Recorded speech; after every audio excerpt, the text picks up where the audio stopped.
বিসমিল্লাহির রহমানির রহিম। আসসালামু আলাইকুম। বৃহস্পতিবার এবং শুক্রবার এই দুই দিন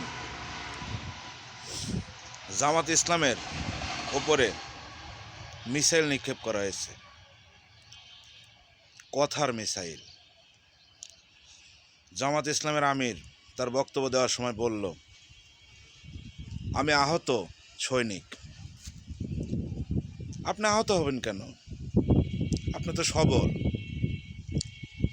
যাই হোক, মিসাইলগুলো কি একটু শোনেন। বৃহস্পতিবার হেফাজতে ইসলামের সম্মানিত আমির মহাসচিব তিনি জামাত ইসলামের বিরুদ্ধে যুদ্ধ ঘোষণা করেছেন, জিহাদ ঘোষণা করেছেন, তাদেরকে ভোট দেওয়া হারাম বলে আখ্যায়িত করেছেন। এই হেফাজতে ইসলাম কারা জানেন? শাপলা চত্বর মনে আছে? যেই শাপলা চত্বরে স্বৈরাচার নির্বিচারে তাদেরকে নিপীড়ন করছিল। বাংলাদেশ জাতীয়তাবাদী দল বিএনপি প্রয়াত বেগম জিয়া এই হেফাজত ইসলামের পাশে দাঁড়িয়েছিলেন। আল্লাহ পাক উত্তম ফয়সালাকারী। শুক্রবার জুমার নামাজের সময় বাইতুল মোকাররমের খতিব তিনি আরেকটি মিসাইল দিলেন।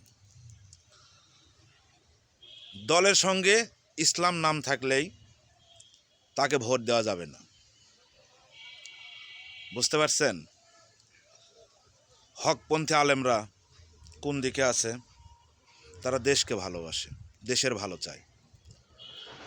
এবং শেষ মিসাইল তারেক রহমান যখন ইশতেহার ঘোষণা করছিলেন, শুরুতেই যখন বললেন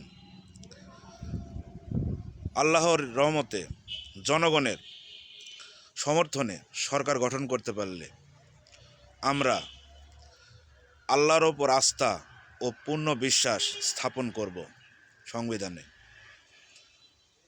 বুঝতে পারছেন ইসলামী মূল্যবোধের শক্তি কত?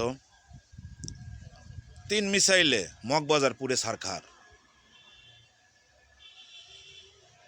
পরিশেষে একটা কবিতা শুনে আপনাদের কাছ থেকে বিদায় নেই। তারা একটা থিম সং তৈরি করছে না? বলে, সাধারণ মানুষের কাছে যাও, এনআইডি কার্ড বিকাশ নাম্বার নাও, খেলা যে চলছে কোন লেভেলে, কার পাশা গেছে কার টেবিলে। পাশা চলছে অনলাইন অফলাইনে, দুই পাশে খেলা চলছে।